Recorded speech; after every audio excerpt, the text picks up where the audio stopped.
In the heart of Dubai, where towering skyscrapers kiss the sky and billionaires sip golden coffee, there was one man who had everything. Sheikh Omar, a self-made tycoon, a man of power, prestige, and, of course, an ego bigger than his bank account. His wealth could buy islands. His name commanded respect. But there was one thing his money couldn't guarantee: an heir. And that was a problem. The day should have been a joyous one. His wife, Layla, had just given birth. Nurses whispered, maids scurried, and the entire family held their breath. Omar stepped into the lavish hospital suite, his silk kandura flowing, his Rolex glinting under the chandelier lights. "Mabruk, Sheikh Omar," the doctor smiled. "It's a—" But before the words could even land, Omar's face dropped. A girl, again. His third daughter.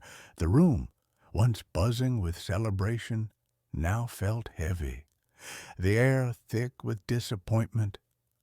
Layla, exhausted but glowing, reached for his hand. "She's beautiful, Habibi," she whispered. "But Omar—" He pulled away, his jaw clenched. Beautiful, maybe, but not a son, not an heir. His mother, an iron-willed matriarch, stood at the corner, arms crossed, eyes sharp. "A man without a son," she murmured, just loud enough for him to hear, "is a man without a legacy." The words hit him like a punch to the gut. Was fate mocking him? Was Layla, his perfect, obedient wife, failing him? Whispers started. "Perhaps she's cursed," an auntie suggested over overpriced tea. "Maybe she's not meant to give him an heir," another chimed in. And Omar? He let the poison sink in. The doubts, the resentment, all of it. And so, in the city where fortunes are made overnight, Omar made a decision that would cost him far more than money. A decision fueled by pride, by pressure, by the weight of generations whispering in his ear. He didn't know it yet, but the biggest twist of his life was about to unfold, and it would leave him shattered.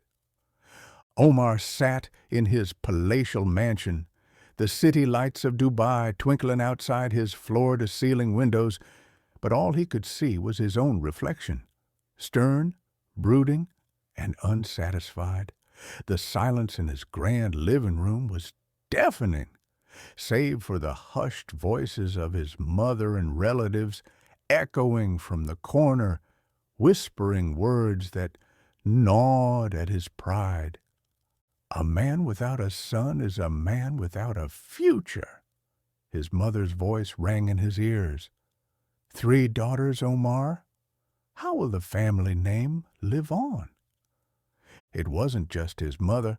Friends, uncles, even business partners had slyly thrown in their unsolicited opinions.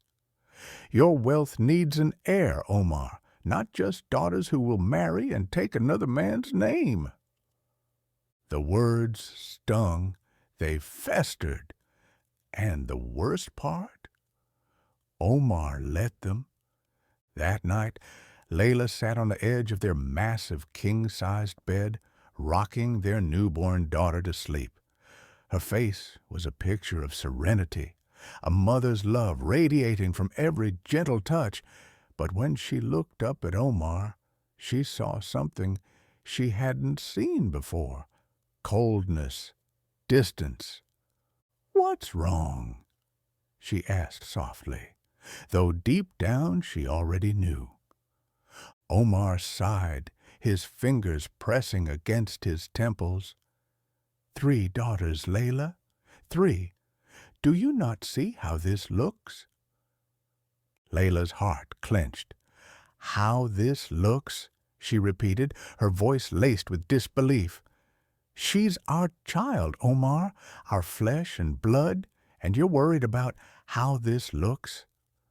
Omar stood up abruptly, pacing the room, his frustration bubbling over. "I need a son. a man to inherit what I've built. This, this is not what I planned." Layla swallowed the lump in her throat. "You speak as if I chose this, as if I had any control over it." She knew the science. The gender of a baby was determined by the father's chromosomes, but she also knew that in Omar's world, tradition, expectation, and male pride mattered more than logic. And then, the dagger. Maybe it's you, Layla." The words cut her deeper than any blade could. "Maybe you're not capable of giving me a son." Tears welled in Layla's eyes, but she refused to let them fall. Not in front of him. Not like this. "You think I'm the problem?" she said, her voice steady, despite the storm raging inside her.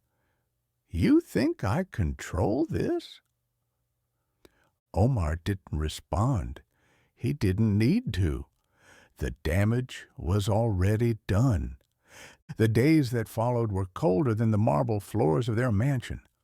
Omar avoided her, burying himself in work, surrounding himself with people who fed his ego, who echoed the same outdated beliefs. Layla, once the center of his world, had become a mere shadow in it. Then the whispers turned into a storm. A real man would take another wife, a friend suggested over an expensive cigar. Maybe Layla isn't the woman meant to bear your son, an uncle hinted during a family gathering.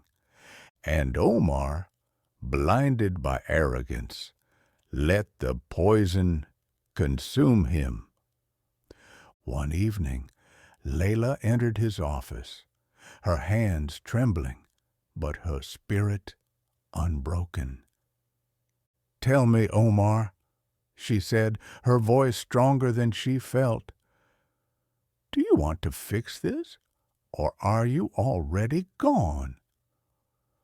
Omar, without looking up from his desk, exhaled slowly. "Layla, I think we should separate." The world stopped. Layla felt the air leave her lungs. She had braced for this moment, had felt it creeping in like a storm on the horizon, but hearing the words, it was a pain she wasn't prepared for. "You're divorcing me because I gave you daughters," she whispered.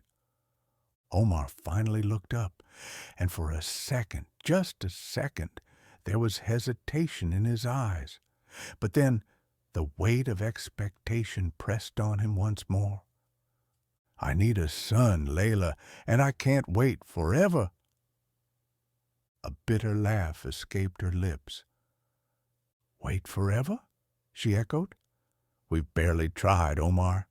You're giving up on us, on me, on our family. For what? To please the same people who will never be satisfied no matter what you do?" He didn't answer.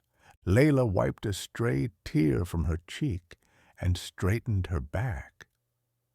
"Fine." Omar blinked. "Fine? Yes, Omar. Fine. If you think a son is the only thing that defines a man, then maybe you never were one to begin with." She turned on her heel, her heart shattering with every step. The next morning, the papers were signed. The marriage that had once been filled with love, passion, and promises lay in ruins, torn apart by pride, tradition, and a truth neither of them yet knew. And just like that, Layla walked away, carrying their daughters in her arms and a secret Omar would soon regret ever uncovering. Months had passed since Layla walked out of Omar's life, taking their daughters with her. And in that time, Omar had convinced himself that he had done the right thing. He told himself that a man like him, a man of power, wealth, and influence, deserved a son, a rightful heir. He told himself that Layla had failed him, that she had been the obstacle standing between him and the future he envisioned. But despite all his justifications, despite the encouragement from his friends and family, something didn't sit right. His bed felt colder, his mansion emptier. He had thought that after the divorce he would feel relief, that he would be free to start fresh with a new wife who could give him what he wanted. Yet, every night, as he lay in his luxurious penthouse, staring at the ceiling, he couldn't ignore the gnawing emptiness inside him. Then came the phone call that changed everything. One evening, as Omar was sipping his coffee in his grand office, his younger brother Faisal strolled in, grinning. Faisal was different from Omar, more easygoing, less weighed down by tradition. And unlike Omar, he had never cared much about the pressure of having a son. "Omar, I just got my DNA results back," Faisal said excitedly. Omar raised an eyebrow. "DNA results?" "Yeah, I took one of those genetic tests, to check for health risks, family origins, all that stuff. You should try it." Omar scoffed. "Why would I waste my time with that?" Faisal chuckled. "Come on, brother. You're always obsessed with legacy. Wouldn't it be interesting to know more about your own bloodline? Besides, it also tells you about your chances of passing down certain traits, even the probability of having sons or daughters." That last part caught Omar's attention. "It tells you that?" he asked, trying to sound uninterested. "Of course," Faisal said, leaning against the desk. "Science is crazy these days. You might want to check if there's some genetic reason why—" He hesitated, realizing what he was about to say. Omar's jaw tightened. "Why what?" Faisal cleared his throat. "Why you only had daughters." The words stung. Omar's pride flared up immediately, but a small voice inside him whispered, "What if there's something to this?" And so, despite his reluctance, despite telling himself it was nonsense, Omar ordered a test, just to prove everyone wrong, just to confirm that he was fine. But what he found shattered his world. A week later, the email arrived. Omar opened it lazily, expecting nothing. But as he scrolled through the findings, his heart started to race. And then he saw it. Your genetic profile suggests a 99% likelihood of fathering female offspring. Omar's eyes widened. He read it again and again. His hand shook. He could feel his pulse hammering against his temples. This had to be a mistake. He picked up the phone and called the company. "There must be an error," he insisted. But there was no error. A specialist explained it to him. His genetic makeup, the way his chromosomes worked, all of it contributed to the overwhelming likelihood that he would only ever father daughters. Layla had never been the problem. She never had a choice in this. The entire time, the fault had been his. Omar dropped his phone onto his desk, his breathing shallow. His mind flashed back to the moment Layla had pleaded with him, her voice cracking as she tried to explain. The way she had told him science determined gender, not a woman's will. The way he had ignored her. He had humiliated her, blamed her, divorced her for something that was his doing. His mother's voice, his relatives' whispers, the pressure of legacy. It all came crashing down, suddenly meaningless.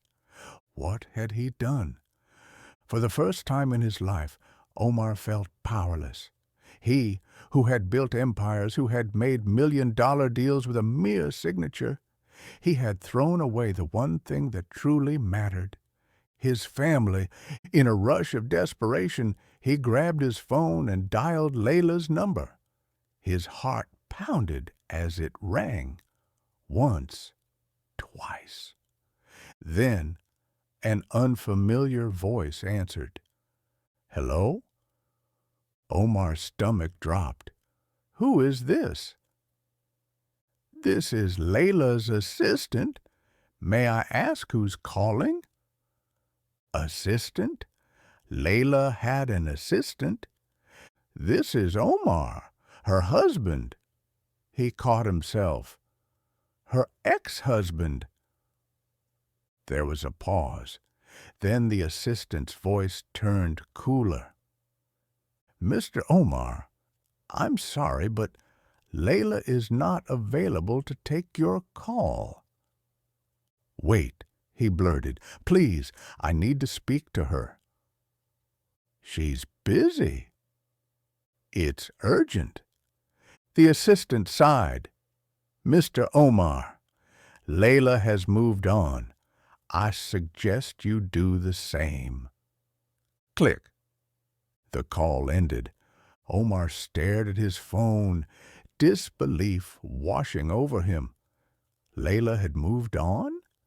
For so long he had assumed she would wait, that she would always be there, broken, but still his, that he could come back and fix everything when he was ready.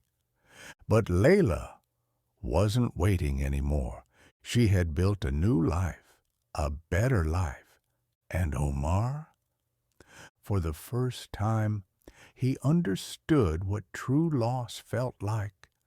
Not the loss of money, power, or pride. The loss of love.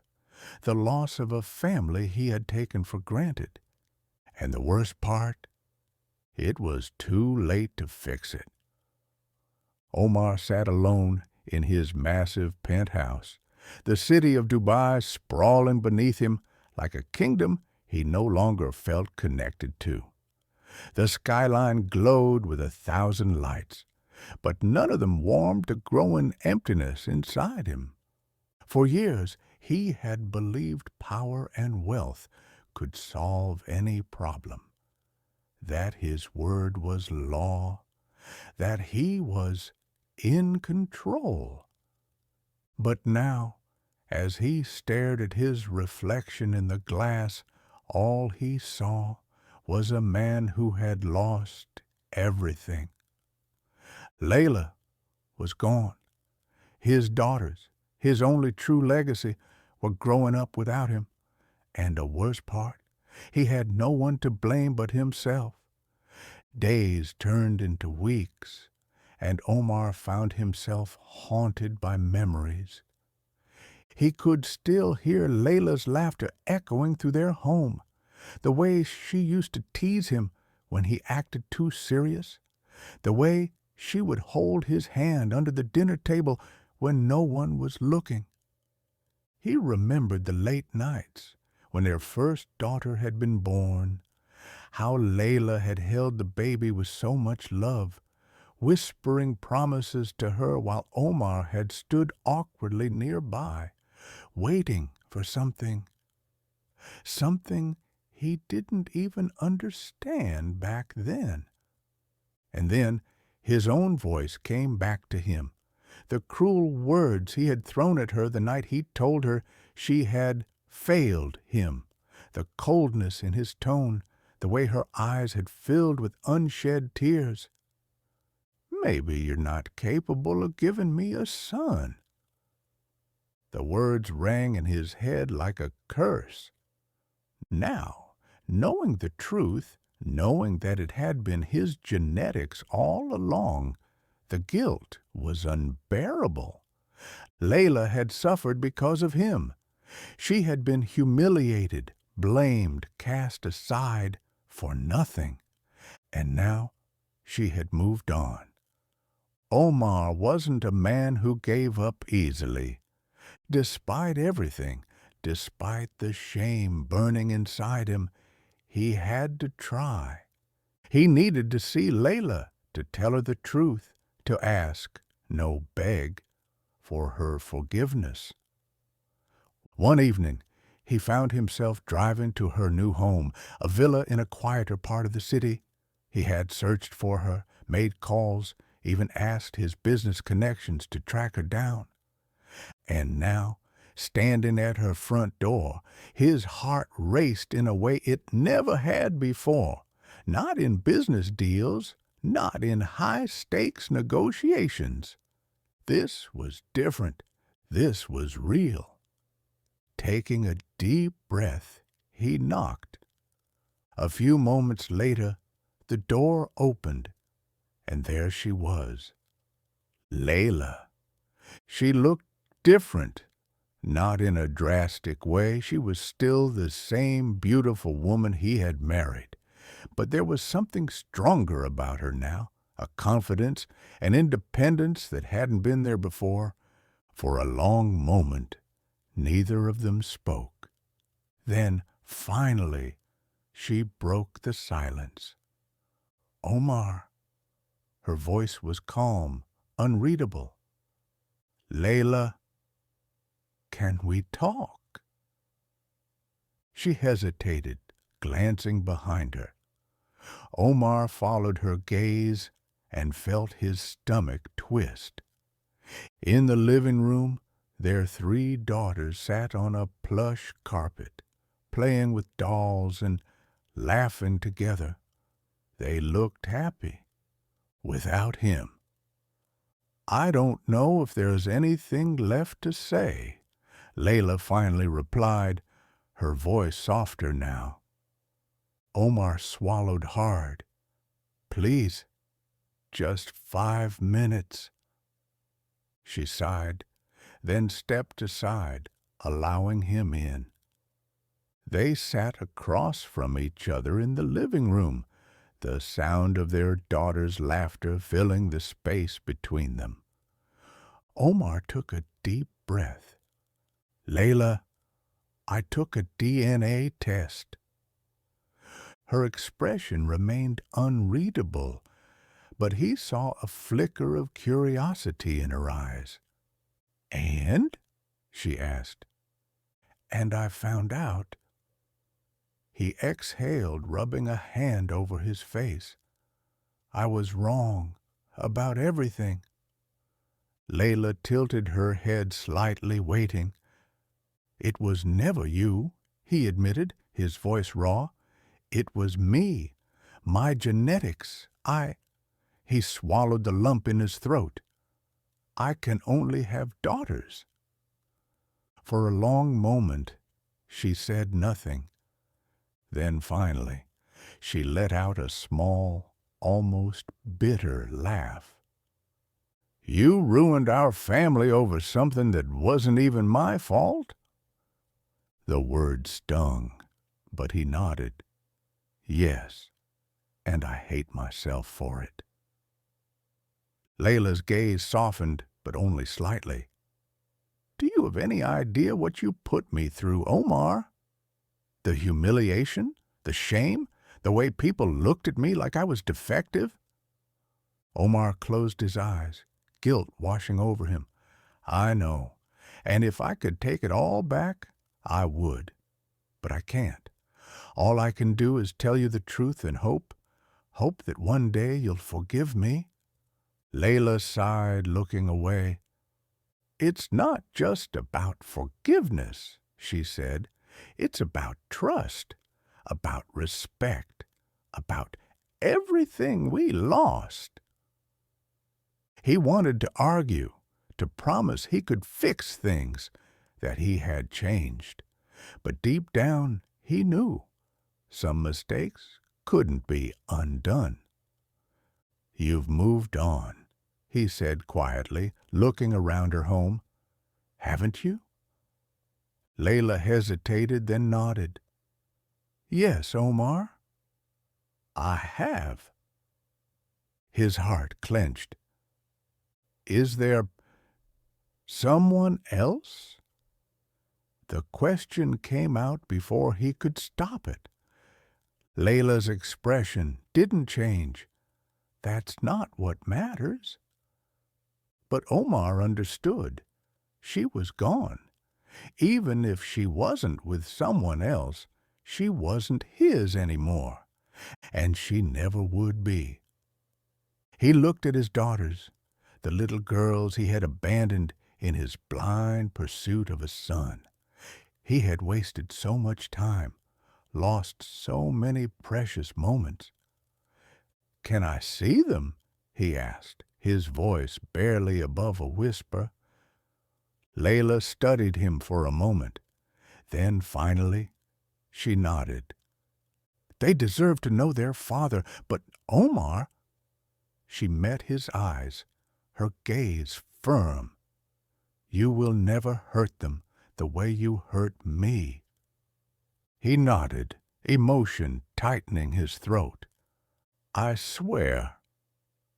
As Omar left that night, he realized something. For all his wealth, all his power, he had been the poorest man alive because he had thrown away the only treasure that mattered. And now, though he could be a father again, though he could try to make amends with his daughters, he would never get Layla back. Some losses were permanent, and some lessons came too late. Omar had spent his life chasing an illusion. He thought wealth, power, and legacy were the only things that mattered. But now, sitting alone in his grand estate, surrounded by empty walls and echoing silence, he realized the truth. He had lost everything that actually meant something. Layla was gone. His daughters had moved on without him, and no amount of apologies could turn back time. But was this really the end? Or was there still hope for redemption? For months, Omar struggled to rebuild his relationship with his daughters. It wasn't easy. They had grown up without him.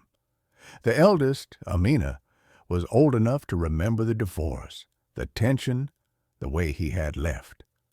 She was cold towards him, her trust in him shattered.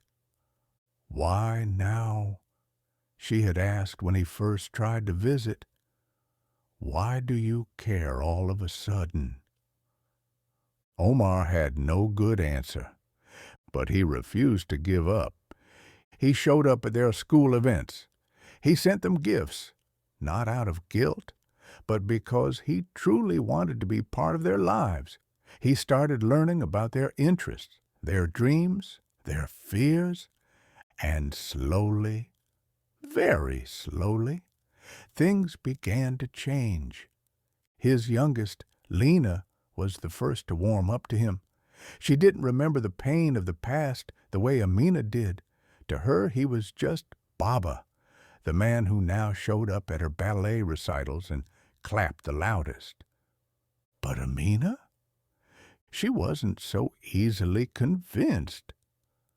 "You can't just walk back into our lives and pretend nothing happened," she told him one day. Her words cut deep, but Omar knew she was right. So instead of arguing, instead of defending himself, he did something he had never done before. He listened. Despite their fragile co-parenting arrangement, Omar still had unfinished business with Layla. One evening, as he picked up the girls from her house, he finally said the words that had been sitting on his heart. "Layla, I need to thank you." She looked at him surprised. "For what?" "For raising them right, for being strong when I was weak, for not letting my mistakes ruin them." Layla was silent for a moment. Then she sighed. "They deserved a father, Omar. But I had to be both parents because you walked away." Omar's throat tightened. "I know, and I will regret that for the rest of my life." For the first time in a long time, Layla saw sincerity in his eyes. Not arrogance, not entitlement, just a man who had finally realized his mistakes. "It's not about regret, Omar," she said softly. "It's about making sure you never hurt them the way you hurt me." And that's when he knew Layla had forgiven him. Not because she wanted him back, but because she had healed. Omar's business empire was once his pride, his greatest achievement. But now it felt empty. For years he had obsessed over having a son to take over. Now he saw how foolish that was. His daughters were just as capable, if not more. So one day he called a board meeting. His executives were expecting an announcement about a new CEO search, a plan for his future heir. Instead, Omar stood before them and declared, "My daughters will inherit my legacy." Gasps, shock, murmurs spread across the room. Some old-fashioned members protested. "A woman running the company? This is unheard of." Omar's response was simple. "Then leave, because this company belongs to my family, and my daughters are my family." And just like that, the future of his empire changed forever. No longer built on outdated traditions, but on equality, on respect, on family. Omar's journey had been long, painful, and filled with regrets. But in the end, he learned the most valuable lesson of all. Legacy isn't about bloodlines. It's about love. He had chased a son he never needed and nearly lost the family he already had. Now, as he sat at a park watching his daughters play, he no longer thought about what he had lost. He thought about what he still had. And for the first time in years, he felt at peace. The end.